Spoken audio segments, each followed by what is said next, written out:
Hello friends, कैसे हैं आप। आपका इस वीडियो में स्वागत है। आज की वीडियो में हम डिस्कस करेंगे रासायनिक अभिक्रियाएं एवं समीकरण। आज का जो हमारा टॉपिक रहेगा ऑब्जेक्टिव क्वेश्चन का रहेगा। ये प्रश्न बार बार बोर्ड एग्जाम में पूछे गए हैं। जैसा कि आप देख सकते हैं, यह क्वेश्चन 2019 का है, ये 2019 में आया हुआ है। इसी प्रकार के अन्य भी क्वेश्चन हैं जो बार बार बोर्ड एग्जाम में आए हुए हैं। इसलिए मैं आपसे कहना चाहूँगा कि वीडियो के साथ बने रहें और इन प्रश्नों का फ़ायदा उठाएं, क्योंकि ये बहुत ही इम्पोर्टेंट क्वेश्चन है, सिलेक्टेड क्वेश्चन है। तो आइए देर न करते हुए क्वेश्चन शुरू करते हैं। फर्स्ट क्वेश्चन है, मैग्नीशियम धातु का वायु में जलना एक उदाहरण है। जब मैग्नीशियम धातु को वायु में जलाते हैं तो ये किस प्रकार का उदाहरण है, आपको इसका आंसर बताना है। तो आपको बोर्ड एग्जाम में जो है 4 ऑप्शन दिए जाते हैं, ठीक। अब इन 4 में से कौन सा सही है। ऑप्शन है भौतिक परिवर्तन, रासायनिक परिवर्तन, उत्क्रमणीय अभिक्रिया या इनमें से कोई नहीं। तो फ्रेंड्स, मैग्नीशियम धातु को जब वायु में जलाते हैं तो ये होता है एक रासायनिक परिवर्तन। अब भौतिक परिवर्तन और रासायनिक परिवर्तन होते क्या हैं।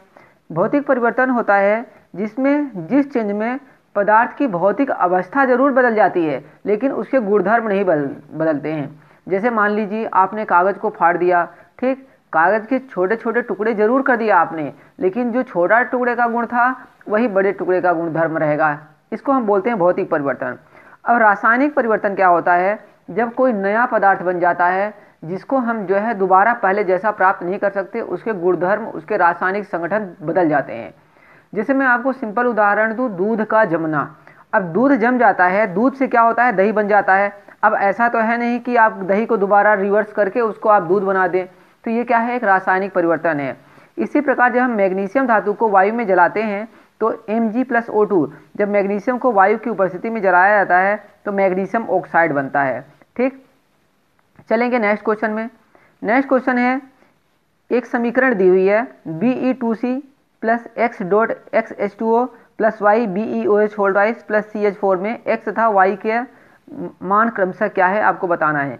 कहने का मतलब जो ये है, सीधी सीधी बात, कि ये समीकरण को संतुलित करना है, ठीक। तो समीकरण को संतुलित करना बहुत आसान है फ्रेंड्स, आप इस पे कंफ्यूज बिल्कुल मत होना। देखो आपको करना क्या है, एक बार आपने मान लो सबसे पहले 2 और 4 को चेक किया, तो आप x की जगह मान लो 2 और 4 क्रमशः कहा है। पहली बात तो एक क्रमशः कहा है, ध्यान रखना, मतलब x की वैल्यू 2 और y की वैल्यू 4, ठीक। तो आप क्या करोगे, एक बार यहाँ पर जब 2 रखोगे और यहाँ पर 4 रखोगे, ठीक। मान लीजिए यहाँ पर आपने 2 रखा और यहाँ पर 4 रखा, तो अब आप देखोगे कि यहाँ पर जो है कंपेयर करना कि H2 इधर कितने हो गए, 4 हो जाएंगे, इधर भी 4 हैं, 4 ये, और लेकिन यहाँ पर OH है, ठीक।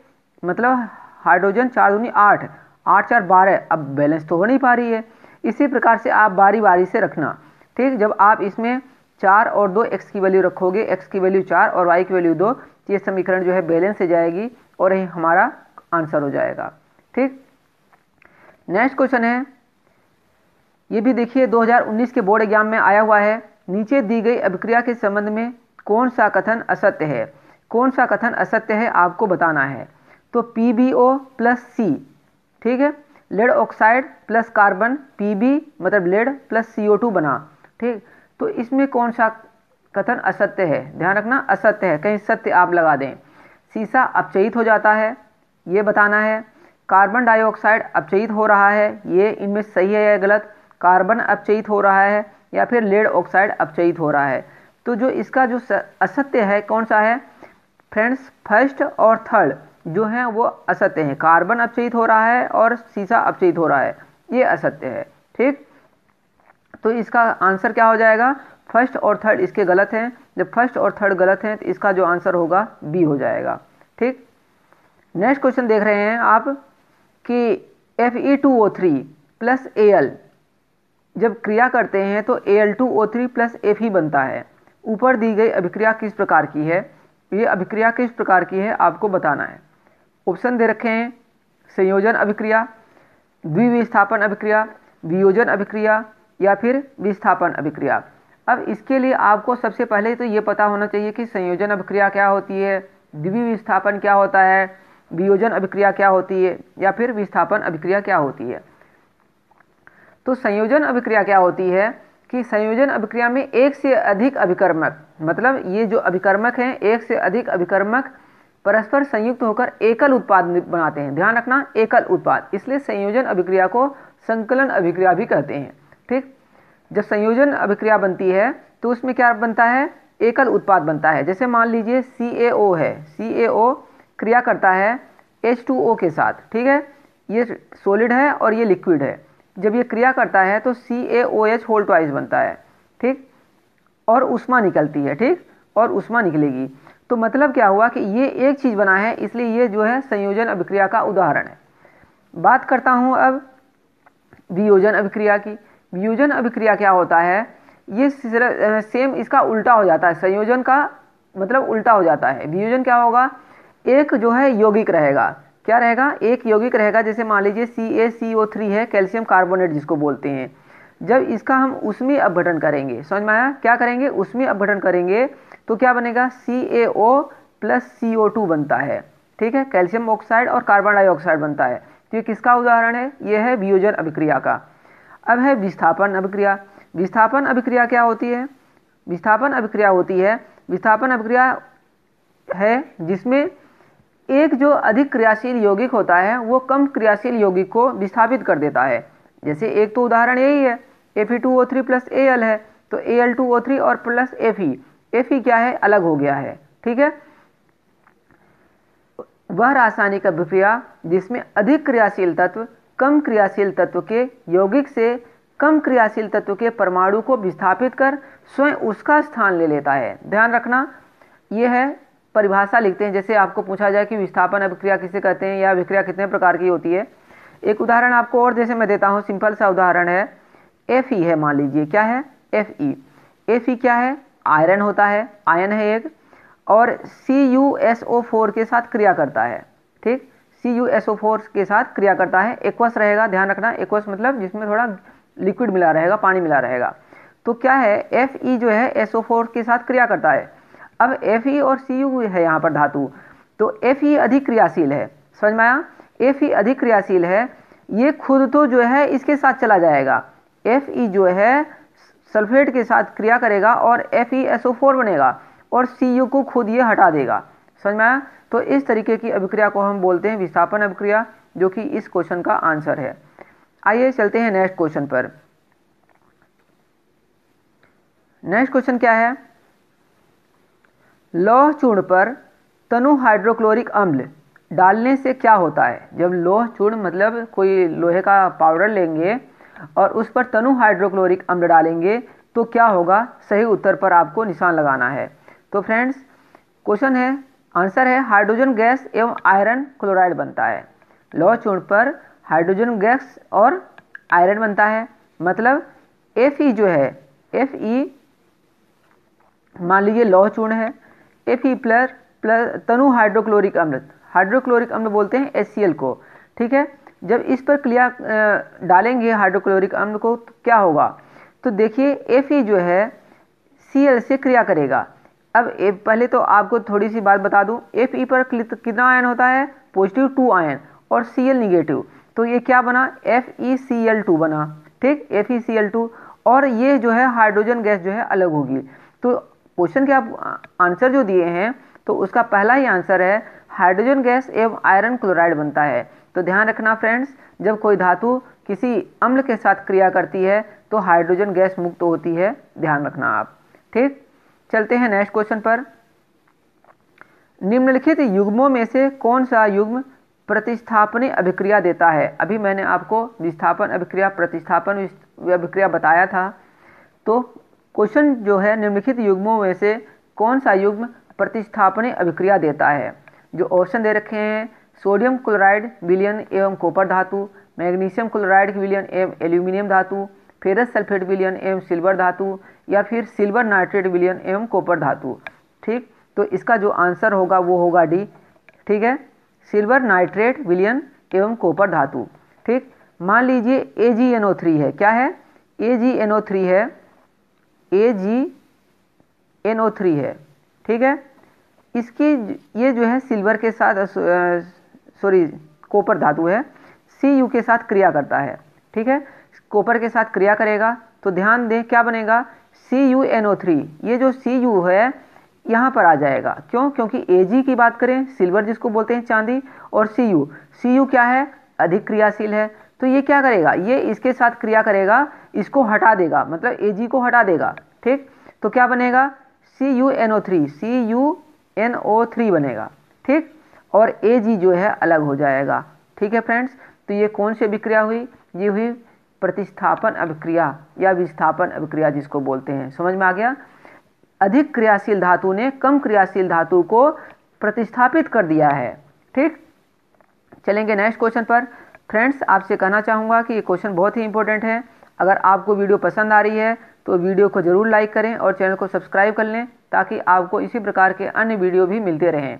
बोर्ड एग्ज़ाम आने वाले हैं, इसलिए मैं बोर्ड एग्ज़ाम्स की प्रिपरेशन करा रहा हूँ आपको। आप अच्छे से पढ़िए। नेक्स्ट क्वेश्चन है, जब कॉपर सल्फेट विलयन में लोहे का टुकड़ा डालते हैं, कॉपर सल्फेट क्या होता है? CuSO4 होता है। ठीक, जब CuSO4 में लोहे का टुकड़ा डालेंगे तो क्या होगा? तो क्या होगा फ्रेंड्स? तो कॉपर बस फेरस सल्फेट बनते हैं। क्या बनता है? कॉपर और फेरस सल्फेट बनते हैं। अभी मैंने आपको विस्थापन अभिक्रिया में बताया था कि जो अधिक क्रियाशील धातु होती है वो कम क्रियाशील धातु को हटा देती है। अब यहाँ पर ए भी कम अधिक क्रियाशील है और Cu अधिक कम क्रियाशील है। तो जब Fe इसको हटा देगी तो क्या बनेगा? FeSO4। फ्रेंड्स, अब थोड़ी सी बात आपको और बताना चाहूँगा। Fe जो होता है, इसमें जो होता है प्लस का 2 चार्ज होता है, और SO4 पर कितना चार्ज होता है? माइनस का 2 होता है। तो इस 2 से ये 2 कैंसिल हो जाते हैं। ये फॉर्मूला लिखने का रूल है। समझ में आया? तो क्या बनेगा? FeSO4 बनेगा। ठीक, तो क्या बना? FeSO4 बना। और अभी जो आपको मैंने बताया था कि जो Cu था, CuSO4 था, इसमें से Cu जो है अलग हो जाएगा, क्योंकि ये कम क्रियाशील धातु है। ठीक, तो यह अभिक्रिया क्या कहलाती है? तो फ्रेंड्स, यह अभिक्रिया क्या कहलाती है? ये प्रतिस्थापन अभिक्रिया कहलाती है। मैंने अभी आपको बताया था कि कम क्रियाशील धातु हट जाती है और अधिक क्रियाशील धातु उसका स्थान ले लेती है। नेक्स्ट क्वेश्चन है, निम्न अभिक्रिया में अपचायक पहचान कर लिखिए। अब आपको इस अभिक्रिया में बताना है कि अपचायक कौन सा होता है।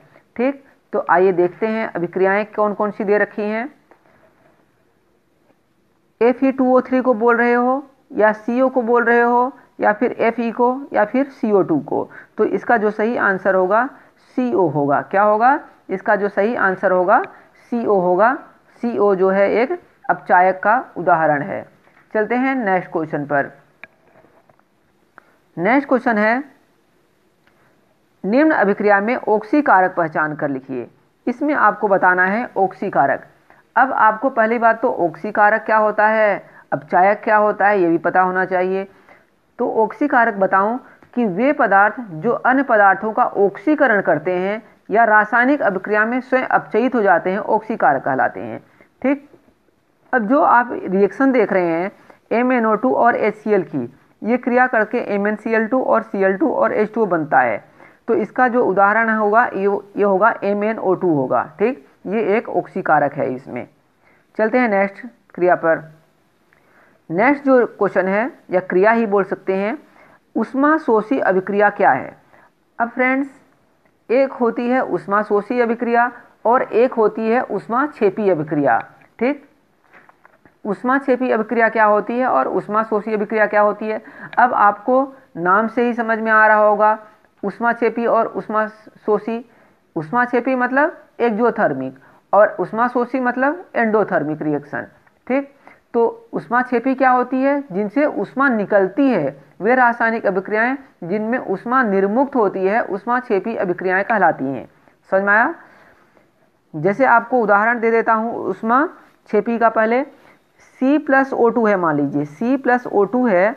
जब ये क्रिया करते हैं तो क्या बनता है फ्रेंड्स? सिंपल सी इक्वेशन है, CO2 बनता है। आपको पता होगा कार्बन डाइऑक्साइड गैस बनती है और इसमें ऊर्जा निकलती है, मतलब हीट निकलती है। कितनी निकलती है? 94 किलो कैलोरी निकलती है। ठीक है, 94 किलो कैलोरी जो है इसमें हीट भी निकलती है। तो ये कौन सी रिएक्शन हुई? ये हुई ऊष्माक्षेपी अभिक्रिया या फिर एक्सोथर्मिक रिएक्शन। अब बात करते हैं ऊष्माशोषी अभिक्रिया क्या होती है, जो कि क्वेश्चन में पूछा है कि ऊष्माशोषी अभिक्रिया है। ऊष्माशोषी अभिक्रिया वो होती है जब ऊष्मा अवशोषित होती है। समझ में आ गया? जब ऊष्मा अवशोषित होती है। जैसे मान लीजिए N2 है, ठीक, N2 है और ये जो है ऑक्सीजन के साथ क्रिया करती है, ठीक है फ्रेंड्स। N2 बोलते हैं नाइट्रोजन को, O2 बोलते हैं ऑक्सीजन को। जब ये क्रिया करती है तो ये बनता है NO बनता है। क्या बनता है? NO बनता है। NO किसको बोलते हैं? नाइट्रिक ऑक्साइड को बोलते हैं।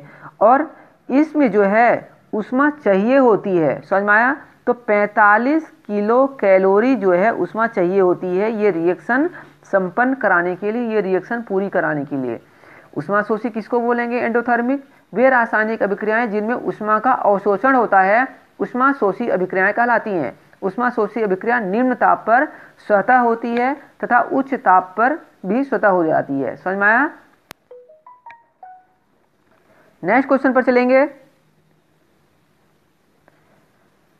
निम्नलिखित में से कौन सी गैस को ताज़ा तेल के नमूने के लंबे समय तक परिरक्षण भंडारण के लिए प्रयोग किया जाता है?